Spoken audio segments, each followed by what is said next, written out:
The clutter actually increases cortisol levels, increases stress levels. And so oftentimes when somebody calls me, they're very overwhelmed and they're stressed out and they just want a clear space, a place that they can relax in and a little bit more, less clutter, obviously. Welcome to the Mental Wellness Spa, a space to slow down, reflect, and pamper yourself from the inside out. I'm your host, Kristin Woodling, licensed mental health counselor and owner of Pamper Your Mind. I am passionate about all things mental health for the professional woman balancing all things. Let's go beyond just coping and create a life that feels balanced, meaningful, and deeply fulfilling. Each week, we'll share personal stories, gain insights and tools, and have conversations that help you better understand yourself, strengthen your emotional resilience, and reconnect with what truly matters. So take a deep breath, get comfortable, and let's begin this journey together towards a healthier, empowered, and more grounded you, one conversation at a time. It's October, and this is National Mental Health Awareness Month, which I figured was a great opportunity to restart this podcast that has been on my mind for several years now. For those of you that have been following me, you may recall that several years ago, I started a podcast. Unfortunately, it kind of fell off due to life and COVID, but we are back today to kick it off.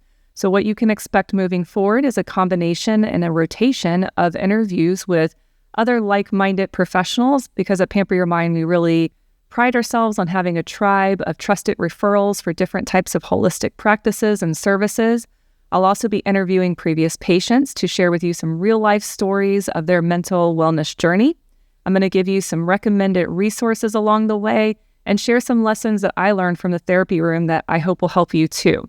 So let's get this started. I'm very excited today to introduce you to Christina Knowles.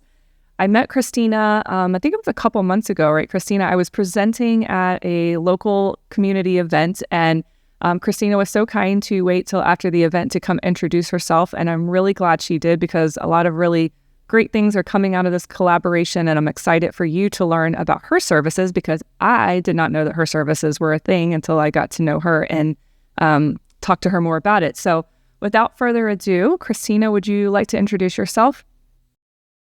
Sure. Yes. First of all, Kristin, thanks so much for having me. It's a pleasure. And I was super excited to speak with you after the presentation, and I'm very excited about what's going on with you and your company and how we can collaborate together.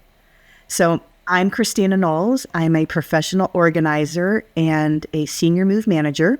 My company is called Make Space Now, and we help busy professionals with organizing, relocation, and resettling services, and seniors with all the logistics of downsizing, moving forward into their next chapter, into their new, smaller home, and all that entails. And I'm happy to be here. Well, thank you.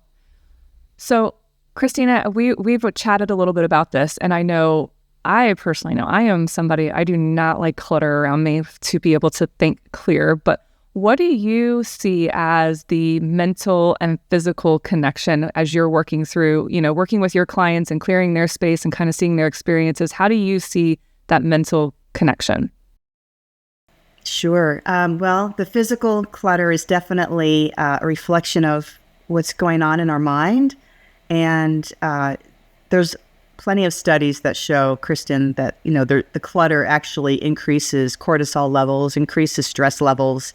And so oftentimes when somebody calls me, they're very overwhelmed and they're stressed out and they just want a clear space, a place that they can relax in and a little bit more, less clutter, obviously. Yeah, it does. It gets overwhelming, especially, a lot of our patients are dealing with depression and anxiety that is, whether it's rooted in genetics or external, events going on in their world. The thought of, small steps are hard in and of themselves. And if clutter has built up, I'm sure that does feel, the word you used was overwhelmed. And I hear that a lot in my practice. Is that one of the barriers you see? And are there other barriers you see that keep people from being able to, declutter their own personal space? Oh, yes, absolutely. Definitely the overwhelm. A lot of times people are in kind of a paralysis. And sometimes that paralysis is a perfectionistic paralysis. They feel like everything has to be perfect. When they first start their decluttering process, I often come across folks that have, that are scared. They've got either fear or maybe a feeling of if they get rid of their clutter, it's the lack of not having, maybe because they grew up in a home where they didn't have much, and so they learned to hold on to things.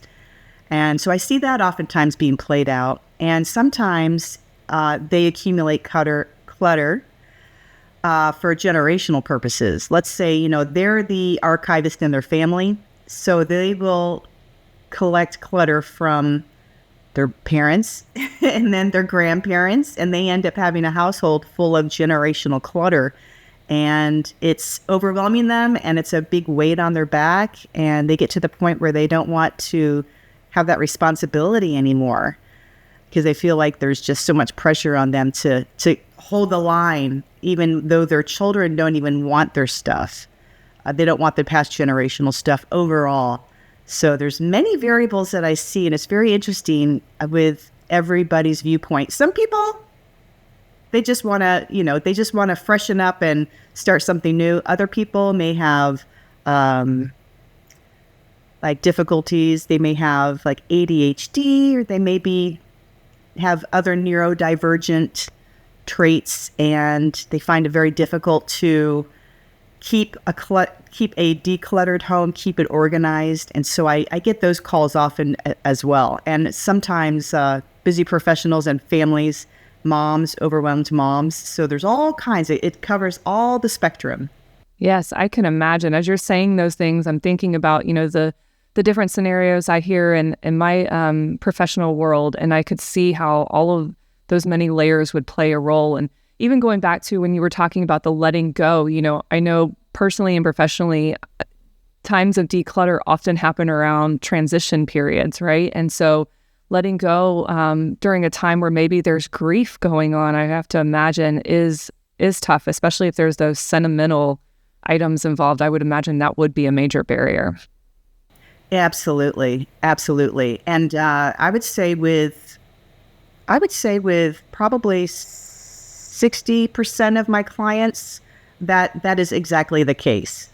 And it's not always like right after. Usually, it's a year or so after, or maybe multiple years after that.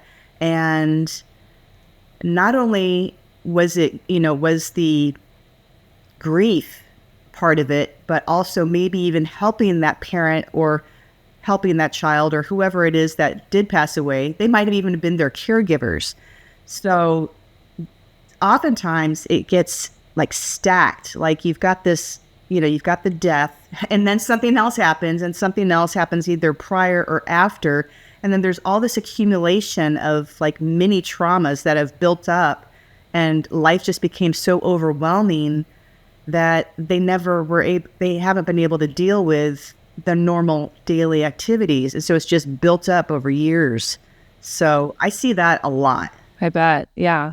I was even thinking, and I don't know how often you see this too, but I was thinking about also, in addition to death, I see grief along with like a divorce, or I see grief even along like parents making transitions into, their children are no longer babies, they're children, and then they're teenagers, and letting go of some of the items, that were part of a very precious time. So, I think there's a lot of different types of grief people can experience with loss and having to transition through it.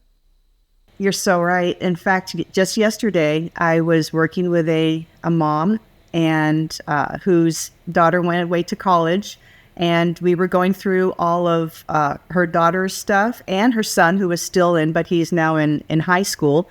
And so going through all those childhood years of stuff, and she did a great job. They think life happens, and they end up just kind of putting it off, thinking, well, I'll get to it later. But then, an occurrence occurs where they either have a timeline where they need to get something done, or they've organically, decided, hey, now this the time to deal with this. So they'll reach out to me, and Yeah, it's great to see people be able to downsize and declutter so that they can just relax in their home, you know? Definitely. And I'm going to add one more piece to this conversation, and it's heavy, but I'm going to say it because for the people that have suffered through this, I think it's important for them to hear to just normalize this and make sure that they know it's included in the conversation because it's not often. But I've had patients even struggle with miscarriages or stillborn children, and they have items from that experience that there are different opinions and ideas and advice of whether it's healthy to hang on or to let go. And oftentimes I hear moms, express like, this is the only thing I have from that experience. And so wanting to hold on to it. And so there's a lot of emotion attached, and there's not a right or wrong to it. It's unique for each individual.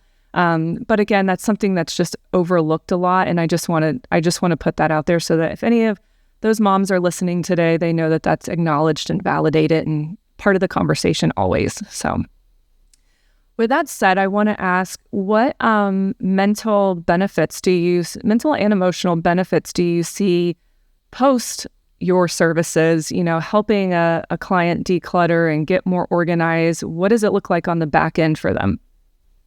Oh, yeah, that's my favorite part, is to follow up with them and see how things are going and see if the organizing systems are being utilized and if it's working for them. And oftentimes you can even hear it in their voice that, yes, they're definitely more relaxed. Their activities of daily living routines are put in place. Habits have been formed, and they're following those. And just overall, they're just feeling lighter. They're not feeling the weight of all the stuff that was there before. So their stress levels go down, the cortisol levels go down, and, hopefully it'll stay that way until, something else happens. But I would guess even, a sense of peace and a sense of control. So I know when I'm working with patients and they're struggling with overwhelm and anxiety, there's they're focusing on things that are out of their control until they lose sight of what is in their control. And so these steps, in their immediate environment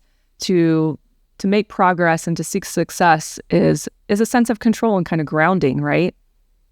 Absolutely. Absolutely. I'm glad you brought that up. It is a feeling of being in control. Is there anything specific you brought up? I heard you mention this earlier. You mentioned ADHD, and that's a topic I'm very passionate about. Is there anything specific that you have seen to be helpful? Any tips or strategies you can give for somebody specifically diagnosed with ADHD or having those tendencies? Sure. First of all, I would just like to say, you're not crazy. You can get organized.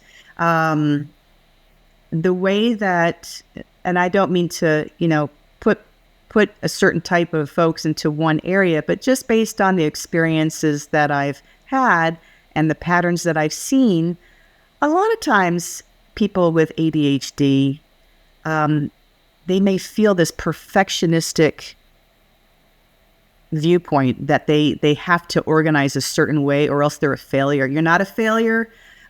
Generally what I see is people using like large bins. Like, for instance, you may not like to fold your clothes. That's okay. I just want to let you know, however you organize is totally fine. Okay. If you want to keep your clothes, and I've had clients like this, if you don't like to fold or if you don't like to hang your clothes in a closet, keep it in a laundry basket.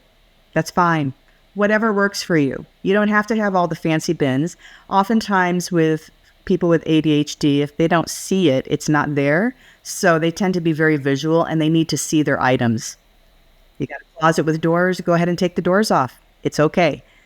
The most important thing is that, you allow yourself to be yourself and not compare with anybody else. And usually these large, loose systems tend to work best for them. Oh my gosh, I love that. I love the flexibility of, if you want to keep it in the laundry basket, keep it. I think in my experience working with people with ADHD, they grow up oftentimes around, whether it's parents and teachers that are unaware of how their brain is wired and not fully understanding that. They often describe kind of feeling like the round peg trying to be put in the square hole, and they don't fit. And so always trying to find ways to fit in like the people around them, but giving them the flexibility to do something different, but that works for them, I just love that. So thank you for sharing that. What about we started to touch on this a little bit. What about for parents? I think that's a topic I hear parents feeling like their house got taken over by toys and outgrowing clothes quicker than they can clean them out and just all consuming in their home. How do you help parents get organized? Yes. Oh, this is like the number one thing that I help parents with. And when they're on board, it turns out successfully. So what I would say is, I don't want to push my beliefs onto someone, but from what I've seen, it is very important that less is more. It truly is.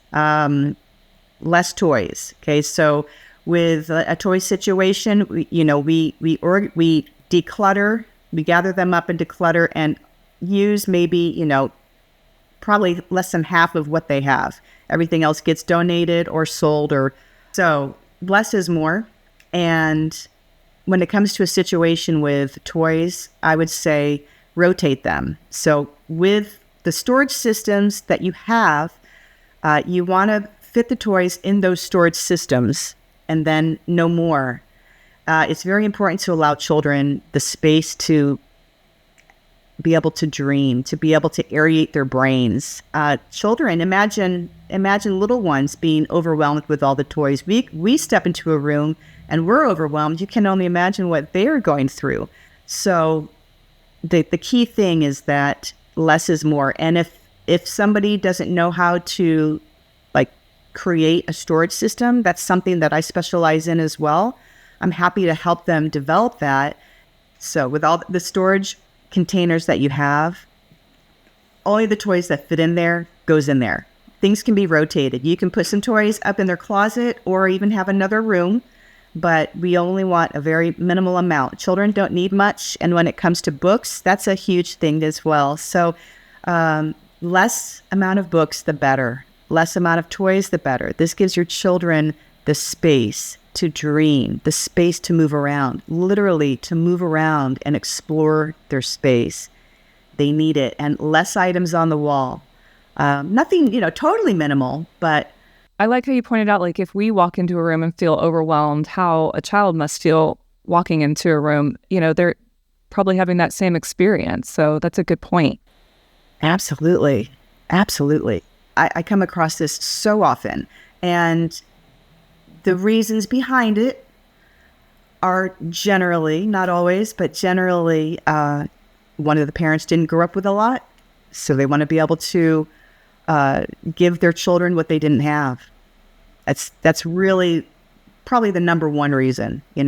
Another thing is they get a lot of gifts, right? So then they feel obligated to keep these gifts. Oh, and I hear this all the time. Oh, my mother-in-law gave me this, or my aunt gave me this to give to her. So the big thing and the difficult thing too, when your mom can be saying no.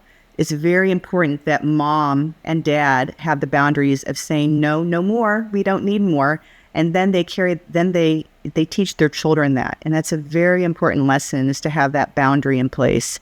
You don't have to accept everything. You can donate them. It's okay to let things go and not feel obligated. Yes, I think grandparents are guilty of wanting to spoil those grandkids. I had to tell my mom, you are welcome to get them more as long as it stays at your house. That became our rule. So no, well, thank you. Those are great tips. And how about older kids, teenagers? Do you have tips for systems for them, or anything specific you see that are helpful for parents with teenagers in the house? Yeah. When I work with teenagers, when I work with families with teenagers, I always like to work with the teenagers and the children. Like to work with them.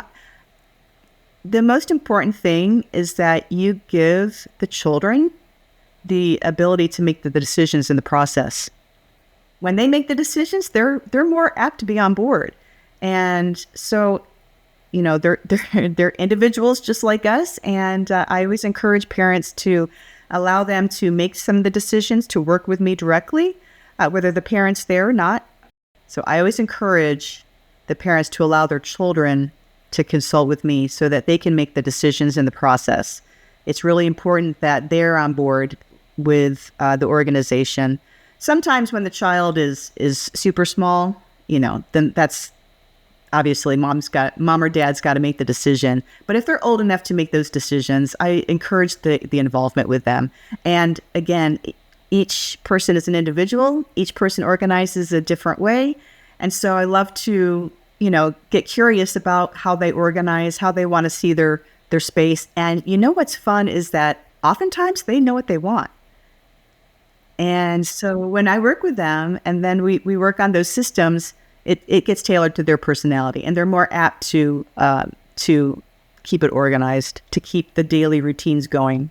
That's great. I bet they do appreciate that. I know teenagers love to be empowered, to have some independence and to be spoken to with some respect in a way that they have choices. And so to include them in that process, I would imagine does get their buy-in to it more. And I know even in our household, even just having chore charts up that we agreed on, as a family has been helpful because they get to see, they have a list, they have something to go to and refer to. So it's not just, mom and dad nagging them constantly. They agreed on this, they know what to expect, they know what to do. And it just, like you said, becomes routine. So awesome. Yeah. How about other populations? Do you have any other specific populations that you're really passionate about working with? So yes, I love working with seniors, but in the mental health realm, I want to definitely include this. I've worked with several schizophrenics, and they've been very upfront with me. And these are functional schizophrenics. They're in their home, and I've actually worked with folks on like a whole wide range of spectrum in the mental health field, and that is very close to my heart. And I love helping people that they have disabilities and they want to function. And I'm happy to help them because once we get a system in place, it gives them the freedom to function more effectively. That's great. And there's so much stigma we've been working so hard at recent years to break down the stigma around mental health. And so to have people like you, professionals like you that are willing to understand how people's brains are wired differently and what works for them is fantastic. So I love to hear that. You started to touch on working with seniors, and I know you and I have an event coming up that we're really excited about. So can you just touch a little bit more on, and you talked about this a little bit already in the interview, but why are you so passionate about working with seniors? Sure. So I was in the medical field. My previous career, I was a certified occupational therapy assistant, and I'm still certified, but I'm not working in that capacity. And so I have experience of over 20 years working with all populations, with the last 15 focusing on seniors. And when I left the medical field to start my business, I thought, I'll start working with different populations. And after a few years, I really missed working with the seniors. And so I became a certified senior move manager through the National Association of Specialty and Senior Move Managers in 2023. And so I've really niched down to working with families of seniors who are downsizing their homes. They're ready to step into the next chapter of living in a smaller home, whether that be a 55 plus community or an assisted living facility or independent living facility, or even just a smaller home in general. And I love working with these folks because oftentimes they're very honest and they're very real to work with, and it's just a pleasure. And a lot of times they remind me of my mom and dad, who have since passed for many years. So I guess it's kind of a nurturing thing as well. I just really love the senior population overall, and the various decades. From boomers to if I may say, I don't mean to label folks, but generally, boomers onto older folks. Yeah, that's awesome. I know I have watched my family go through that with grandparents and great aunts, and it's a big job and a big transition, a lot of emotion involved. And I wish I had known at the time that your types of services were available. So like I said, I'm really glad I've met you and have learned about these types of services so we can pass them along to our patients and people we know just in our personal world as well. So if somebody were to call you for your services, can you paint us a picture of what that looks like, how they get started? I think that's hard for people to even imagine. How is this, stranger going to come into my space and help me clean these very personal things out? What does that look like? Sure, absolutely. So it looks a little different for the organizing side of the business. Oftentimes, mostly what it looks like is we have a discovery call, and then I ask for photos to be sent over to me, and I can give them a general assessment of how long I think the scope of project is going to take, and then give them my best guesstimate, and then we go from there. It's very easy, very clear, cut and dry, and then we figure out an action plan. And then with the senior population, the downsizing aspect of the business, I do a free in-home consultation, get to know them, same thing with organizing, find out what their needs are. There's a lot of questionings and rapport building and finding out, what the next step is going to be, or rather, what's the next chapter going to look like for them. And then we develop an action plan, and then we do, short-term goals and then long-term goals. And oftentimes I help with many other things, not just the decluttering and the downsizing. For instance, just the other day, Kristin, I accompanied one of my senior clients to get a mattress. So I can help in any kind of capacity, whether that's referring out to vendors, repairs, or if they need, they're grieving and perhaps they need a therapist like yourself or someone in your business. So I've got a tight group of vetted professionals that are senior supporting professionals, and also with the organizing side as well. They may need handymen or some other service. So I've got this group. I do a lot of networking. So I love to partner up with people like yourself who are passionate, customer service driven, and so we're all there to help each other and most importantly, help that person step into the next chapter of their life confidently, successfully, and safely. I think that's what makes you so good at what you do, Christina, is that you understand really the depth of, what is behind, decluttering, organizing, downsizing, and just you have such a compassionate approach to it that you take your time to understand, like you said, to build the rapport and to network and create that tribe. Because, I think one of the key qualities in finding a good professional in any capacity is having somebody that knows what they're good at and where their limits are, and being able to refer you out where those limits reach. And so I just think you do a really great job at that, and glad to have you in our community. So please tell us, with that said, how our audience can reach you. How can they get a hold of you? Absolutely. Well, first you can reach out to me by calling me or texting me directly. My number is 321-312-7959. Or you can reach out to me at my website at www.makespacenow.com. Have a Google business profile. I'm also on Facebook and Instagram and LinkedIn and even YouTube, trying to get that going as well.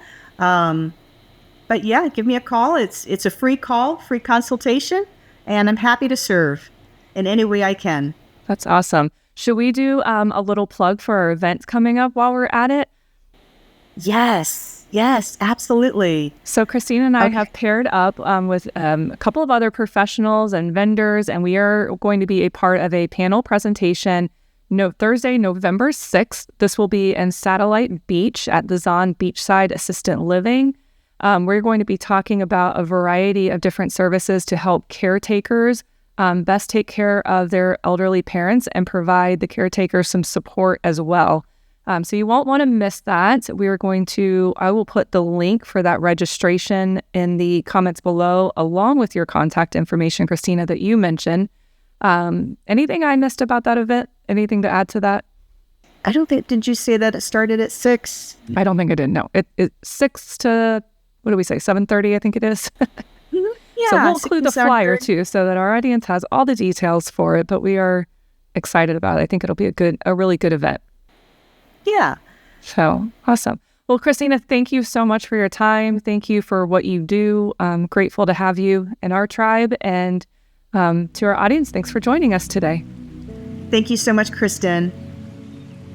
Thank you so much for joining me today on the Mental Wellness Spa. I hope this conversation gave you something meaningful to reflect on and tools to support your own journey towards balance and clarity. If you enjoyed this episode, be sure to follow or subscribe so you never miss what's coming next.